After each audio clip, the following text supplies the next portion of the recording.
My stepdaughter said at her wedding party whilst addressing me, "You're not my biological dad, so you can sit with the kids." I smiled and moved away. The next morning, the unexpected happened. I will tell you how everything unfolded. First, let me quickly thank you for your continuous support. This means a lot to us. If you enjoy the stories we share, kindly subscribe to this channel. It will be great if you can leave a comment on which city you are watching from. We might just give you a shout out in our next story. Today's special shout out goes to Ben Gray from Alaska. We are glad you enjoy our stories. Now let's go deeper into the story. The first time I met Tessa, she was 8 years old and clinging to her mother's hand like her life depended on it. We were at this bland little Italian restaurant. Red checkered tablecloths, sticky menus, the kind of place that smelled more like garlic powder than actual garlic. Her mother, Valerie, had warned me that Tessa was shy, maybe even a little guarded. But what she didn't say, what I had to learn on my own, was that Tessa had already learned not to trust men. Her biological father had left before she could even remember his face, and in his absence, she had built herself a protective shell, one I would spend years trying to gently crack open. I didn't try to win her over with gifts or over-the-top gestures. I listened. I picked her up from school when her mom worked late. I sat through piano recitals, even when she played off-key. I showed up, and slowly, painfully, she started to open up. She called me David for the first year, then one day, randomly, quietly, she called me Dad.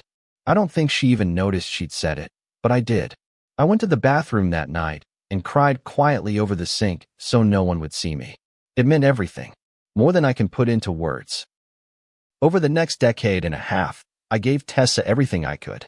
She had the best tutors, went to private school, and got a car for her 18th birthday, nothing flashy, just reliable. I always told myself I wasn't trying to buy her love. I wasn't. I just wanted her to feel secure, to never doubt for a second that she was loved and wanted. I married her mother when Tessa was 10.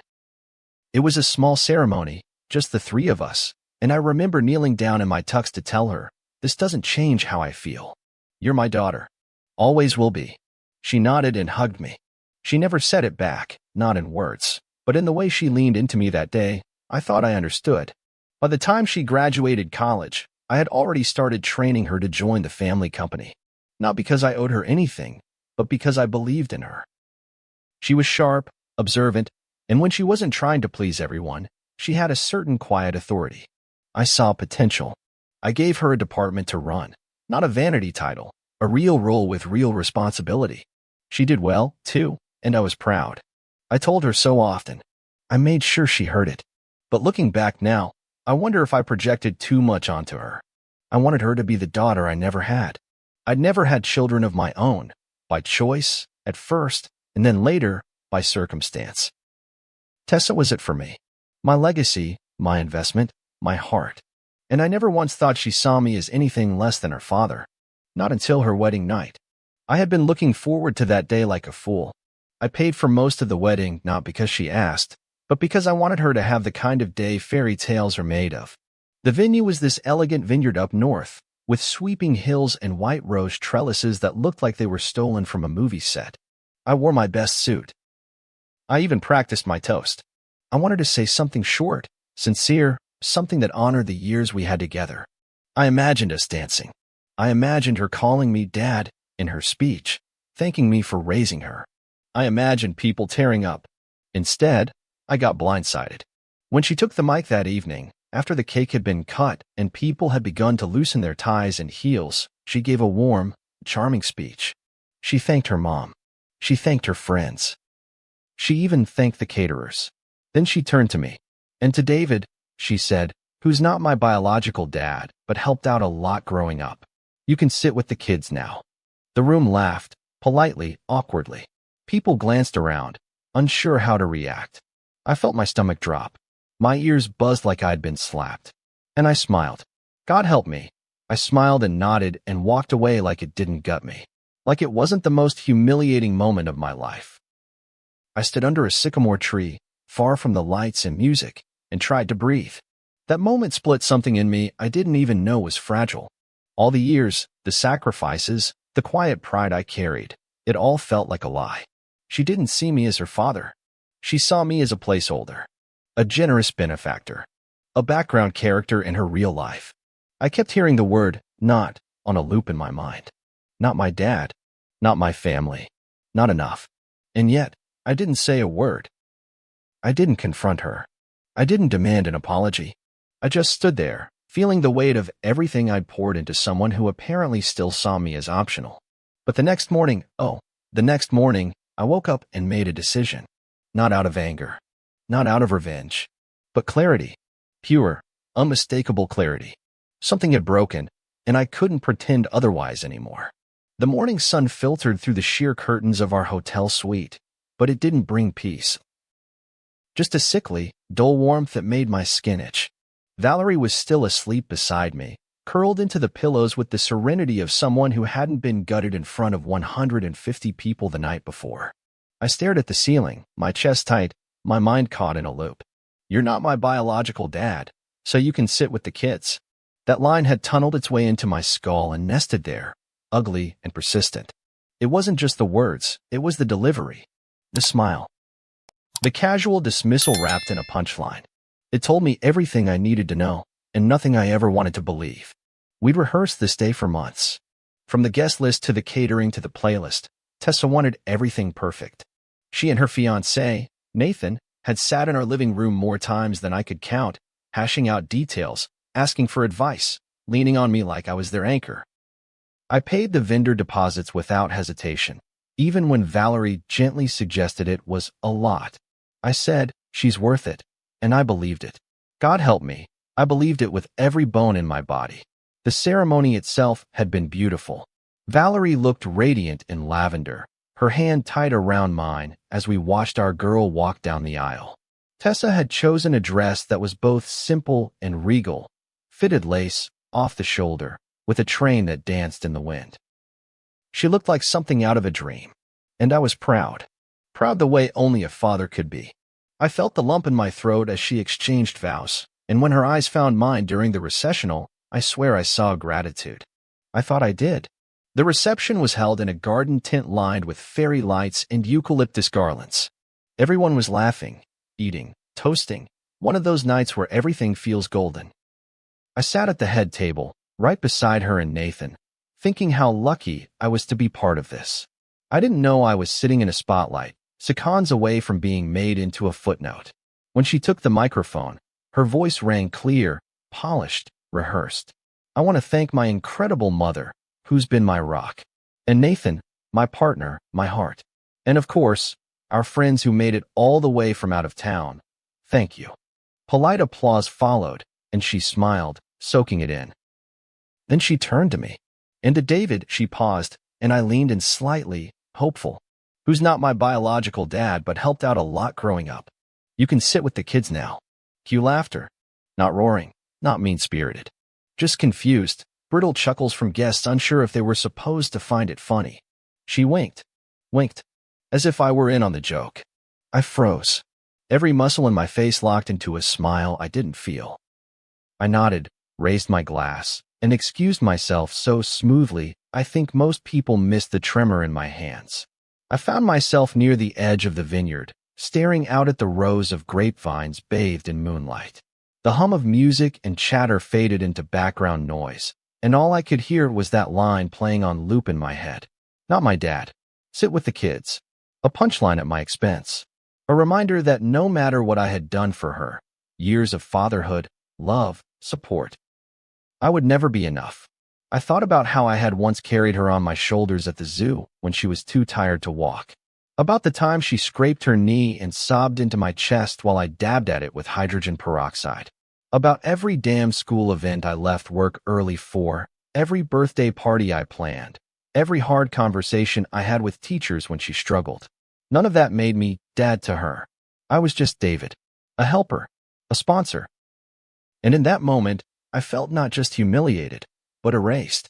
When I returned to the table, no one said anything. Not Valerie, not Nathan, not Tessa. She didn't even look at me. She was busy showing off her ring to a friend from college. I sat down, finished my wine in silence, and left before the dancing started. Valerie caught up with me in the suite 2 hours later, flushed and tipsy, talking about how magical everything had been. I said nothing. I just nodded, undressed, and climbed into bed beside her like everything was fine. But something inside me had shifted, and I could feel it cooling into something hard and resolute. By the time dawn broke, I was no longer questioning if I had overreacted. I was already planning how to take back what I had given so freely, planning how to reclaim the dignity she had so casually chipped away in front of our peers. It wasn't rage that moved me. It wasn't even grief. It was clarity. Pure, cold clarity that cut through the fog of decades. I had spent years trying to earn a title she had no intention of ever giving me, and I was done. In that hotel suite, while Valerie snored softly beside me and the air conditioner buzzed like a distant mosquito, I reached for my phone and sent a message to my lawyer. Just a simple line: schedule a meeting first thing Monday. We need to talk about the trust. I didn't hesitate. I didn't doubt. I had already grieved the relationship I thought we had. Now it was time to move on. Monday morning came wrapped in silence, the kind that follows a storm you know won't pass quickly. I sat at my desk in the corner office, the one lined with framed photos of people who no longer meant what they used to. Tessa at her college graduation. Tessa holding a plaque from a leadership award I nominated her for. Tessa laughing at the company holiday party with a Santa hat tilted sideways on her head. I stared at those images with the strange detachment of someone studying a stranger's life. I wasn't angry anymore. I wasn't even heartbroken. I was resolved. That morning, I didn't feel like a father. I felt like a CEO. My assistant, Clara, poked her head in just as I finished drafting the board memo. "Your lawyer's in conference room B," she said, with a tentative smile that told me she didn't know the details, but she felt the tremor in the air. I nodded and slipped the memo into my folder, each step toward the meeting room slower, heavier, like walking into a courtroom where I already knew the verdict. When I opened the door, Greg, my attorney of 10 years, stood up, offered his hand, and gave me a look that said he knew this wasn't just business. "You sure about this?" he asked as I sat down. "Absolutely," I replied. "Make it irreversible." What followed was mechanical, clinical. We combed through every document that tied Tessa to the company: her employee contract, her shares held in the family trust, the succession clause that named her as one of 2 potential heirs to the executive board. Every thread was pulled out, examined, and snipped clean. It took 4 hours, during which I didn't flinch once. I signed papers with the efficiency of someone cutting out a tumor, and when it was done, I felt lighter. Not happier, but freer, like I had stepped out of a role I'd been performing too long. By mid-afternoon, the locks on her office had been changed. Her company email deactivated. HR had a formal letter waiting on her desk when she returned from her honeymoon, addressed, respectfully but coldly, from me. I chose not to sign it in ink. Just typed: "Effective immediately, your employment with Kingston Industries has been terminated. All stock options are dissolved as per Clause 4B. Your final paycheck and benefits information will be sent under separate cover. We wish you the best." I didn't inform Valerie ahead of time, not out of cruelty, but because I knew she'd try to talk me out of it. She'd beg, she'd reason, she'd pull on memories, on shared history, and I didn't want to risk wavering. That part of me, the part that still looked at Tessa with tenderness, had to be silenced. I knew Valerie would be furious, but this was something she couldn't undo. It had to be final. Sure enough, the call came that night. I had just poured myself a scotch and was halfway through the second sip when my phone lit up. "David, what the hell did you do?" Valerie's voice was sharp, tight with panic. "I did what needed to be done," I said evenly, setting the glass down on the table beside me. "I protected my company from someone who clearly doesn't respect the man who built it." She was joking. It was her wedding, for God's sake. People say stupid things when they're nervous. She didn't just say something stupid, Val. She humiliated me. In front of our family, our friends, our colleagues. And she meant it. You know she did. Valerie went quiet. I could hear her breathing, shaky and thin like she was trying not to cry. "She's your daughter." "No," I said, my voice like a closed door. "She's your daughter. I was her caretaker, her mentor, her ATM, maybe, but not her father."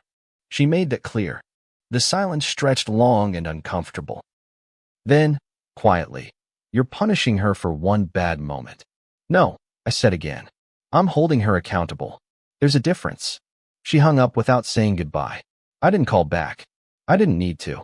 The line between us had shifted, just like the one between Tessa and me. What had once been a triangle, mother, daughter, and stepfather, had fractured into separate corners. I didn't relish it. I didn't celebrate it. But I didn't regret it, either. The next few days unfolded like slow-motion wreckage. Valerie barely spoke to me at home. Meals were eaten in silence. We moved around each other like strangers sharing an address. I buried myself in work, restructuring departments Tessa once managed, reallocating projects, shuffling responsibilities like a man erasing fingerprints. I could tell the employees were nervous. Whispers traveled fast, especially when the CEO fires his own daughter. But no one questioned me. No one dared. Tessa didn't call until Friday. I let it ring the first time, and the second. On the third call, I answered, if only to end the suspense. David, she said, her voice soft, almost rehearsed. I just got back. What's going on? You know what's going on. Look, about what I said at the wedding, don't. I cut in. Don't insult both of us by pretending that wasn't deliberate. It was a joke. Her voice cracked. You know, I didn't mean it like that. I was nervous. I was just trying to be funny. You don't joke like that about someone you respect. There was a pause. I said I was sorry. No, I said, calm as stone. You're sorry you lost your position. You're sorry there were consequences. But don't kid yourself, Tessa. You said what you meant. And now I'm doing the same. Tessa showed up at our house 3 days after the phone call. No warning. No heads up. Just the sound of her car door slamming and the sharp knock of her knuckles on our front door, like she still had the right to claim this space. I was in the den, sipping my coffee and reading the financial section, but the knock cut through everything. Valerie moved first, bolting from the kitchen with a kind of quiet desperation that made my stomach clench. I didn't rise. I listened. Tessa, Valerie said as she opened the door, breathless. Mom, I need to talk to him, came the reply, calm, collected, but shaky underneath like a wine glass set too close to the edge. Valerie hesitated, and then, without calling for me, stepped aside. Footsteps approached, slow and uncertain. Tessa stood at the entrance to the den, wearing that faux confident posture she always defaulted to when she was trying to pretend nothing was wrong. She was dressed down. Jeans, a sweatshirt that looked like it belonged to Nathan. Her hair pulled back, no makeup. She looked younger, smaller, more fragile than I remembered her being in years. David, she said. I folded the paper carefully, placed it beside the mug, and looked at her. I didn't smile. You're not supposed to be here. She took a breath. I wanted to say I'm sorry. In person. You already said that. Over the phone. Remember? I know. But I didn't want that to be the last word between us. I leaned back in the chair, arms crossed. Then you probably should have chosen your last words at the wedding more carefully. She flinched, just slightly, and for a moment, I almost softened. Almost. But then I remembered her face as she delivered the joke, how smug she looked, how casual the cruelty had been. It wasn't just what she said. It was how little she seemed to care. How easy it was for her to toss away years of my life like a bit she couldn't resist delivering for a cheap laugh. I thought it was funny, she said, her voice brittle. That's all. Just a dumb joke. I didn't mean anything by it. Let's not do that, I said quietly. Let's not pretend you didn't mean it. Because the truth is, you've always kept me at arm's length. You took the gifts. You took the job. You let me pay for everything. But you never let me all the way in. That toast didn't come out of nowhere. It was exactly what you've always thought, just finally said out loud. That's not fair. She snapped, her voice rising for the first time. You think I don't appreciate everything you did? I do. But you're not my dad, David. I have a right to acknowledge that.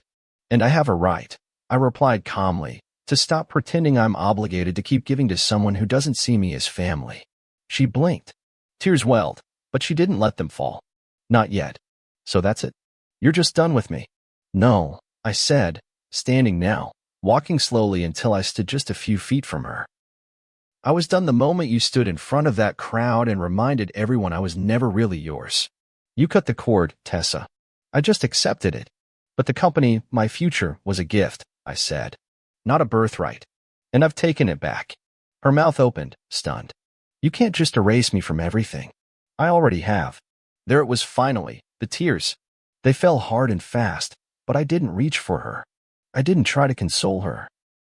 I let her cry, let her feel every inch of the chasm she had created between us. Valerie appeared behind her, silent, eyes filled with disbelief and pleading. I met her gaze and shook my head.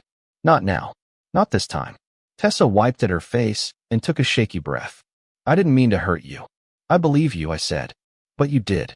And that has consequences. She looked around the room, eyes scanning the walls, the furniture, the familiar. I could see her searching for a foothold, something she could claim as hers, some crack in the wall where she might still belong. But there was none. This house was mine. This peace, earned. And she had forfeited her place in it. I'll go, she whispered. You already did, I replied. She turned and left without another word. Valerie lingered, looking torn, as if she wanted to rush after her, but also wanted to stay and defend her. I spared her the dilemma.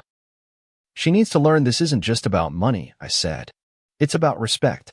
Valerie nodded slowly. But you still love her.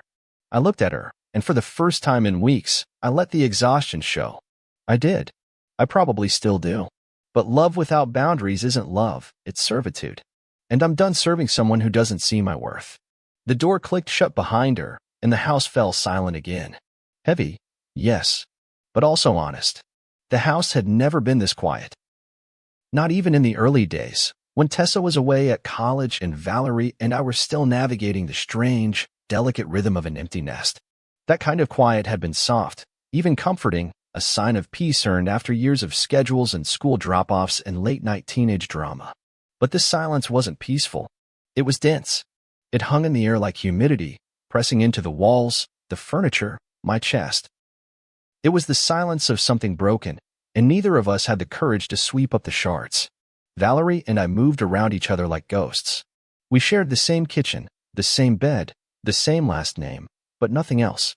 Every conversation was clipped, functional. Did you feed the dog? I'll be late tonight. Can you pick up more milk?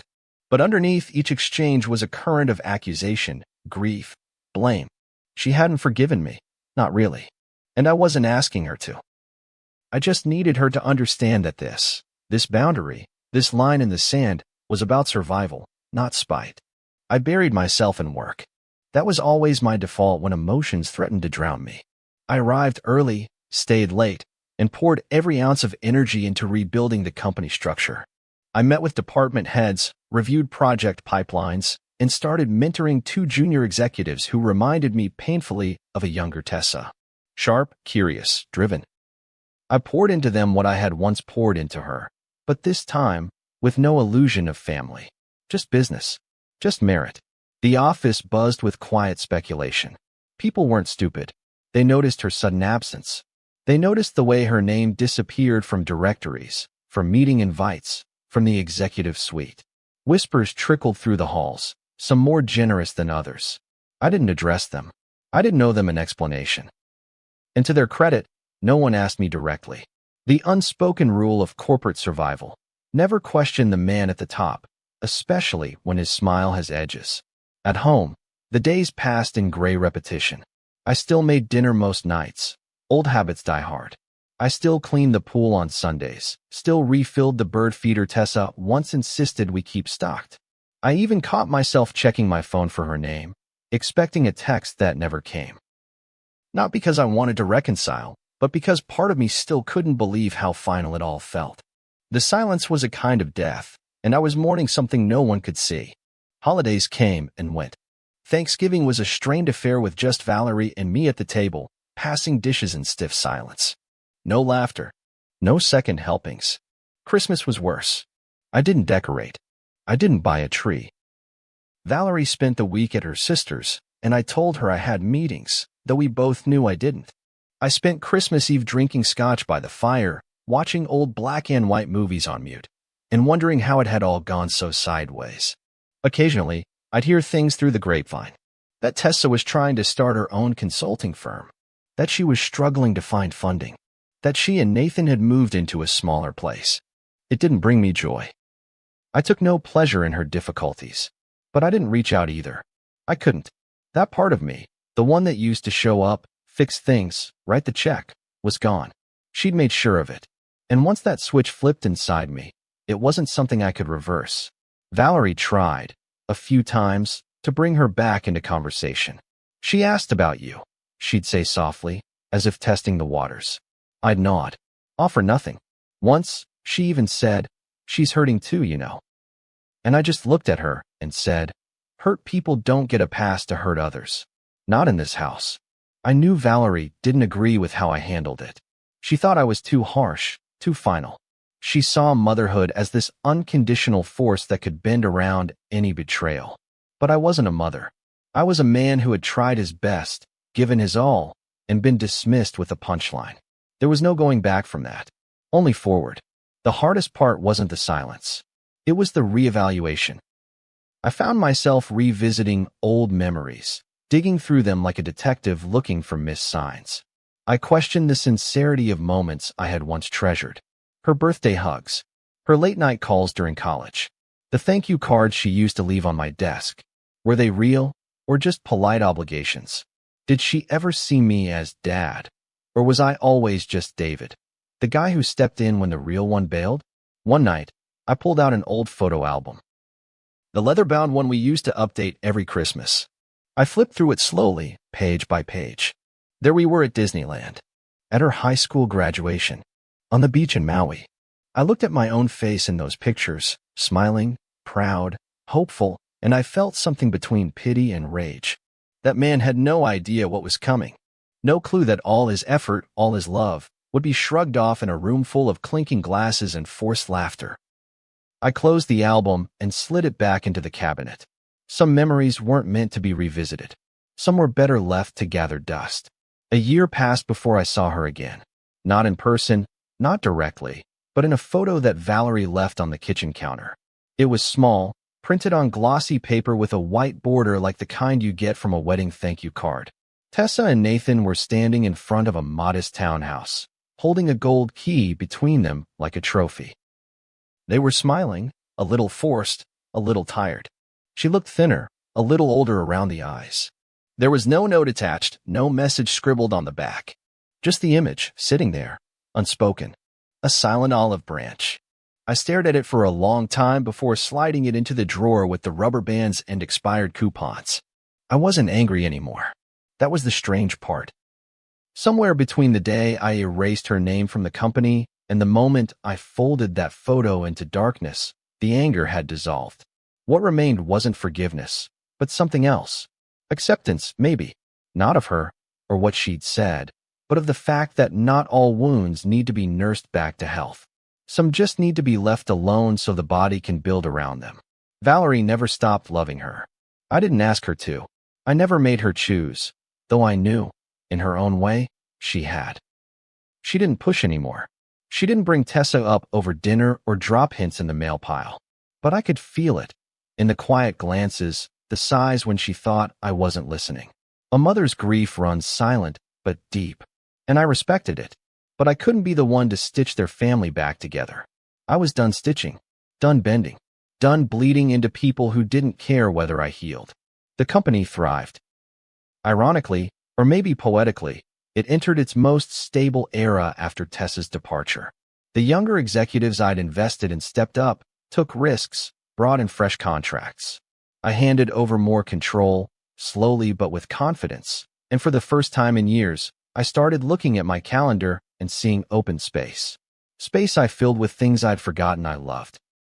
Golf on weekday mornings, restoring an old boat I'd left rusting in the garage, reading history books late into the night without checking my phone every 10 minutes. My life became mine again, no longer a stage where I played the part of the ever-giving patriarch. One evening in spring, I stood in the backyard beside the rose bushes I'd planted when we first bought the house. The same bushes Tessa once picked from to make a tiny bouquet for Valerie on Mother's Day. I remembered that moment. Not because it was grand, but because it was simple and unfiltered. Just a kid trying to do something kind. No performance. No agenda. I missed that version of her, the child who hadn't yet built her walls. I missed her, but I didn't want her back. Not the version that stood behind a microphone and dressed cruelty and laughter. that version could stay gone. Sometimes I wondered if she truly understood why I did what I did. Whether, in her quieter moments, she could see past the narrative of the vindictive stepfather and realize I wasn't trying to punish her. I was trying to protect myself from more erasure, from more years of quiet, invisible bleeding. I wasn't her dad, not by blood, not by claim, not in her eyes. And once that was clear, I had to make peace with it. I had to stop trying to earn what she had no intention of giving. People love to romanticize unconditional love. They write songs about it, build religions around it. But in real life, it's often a leash. A rope you keep tightening around your own neck while telling yourself it's noble to choke. I lived too long like that. And the truth is, boundaries don't kill love. They define it. They separate what's healthy from what's destructive. And in drawing my line, I hadn't stopped loving Tessa. I just stopped allowing her to decide how I was allowed to matter. I never framed that wedding photo. I didn't burn it either. It stayed where it landed, in the bottom drawer of my desk, among old receipts and spare keys. It felt fitting there, part of my past, but not part of my daily life. I didn't need to see it to remember. And I didn't need to remember to know I'd made the right decision. One night, about 13 months after the wedding, Valerie sat beside me on the couch and said, "Do you think you'll ever talk to her again?" I didn't answer right away. I let the question settle between us like dust in a sunbeam. "Maybe," I said at last. "But if I do, it won't be as her father. It'll be as a man who gave everything and learned the price of that kind of giving." Valerie nodded, slowly. And for the first time in a long time, we held hands. If this story moved you or made you think about the power of boundaries and self-respect in family dynamics, don't forget to like, subscribe, and share your thoughts in the comments below.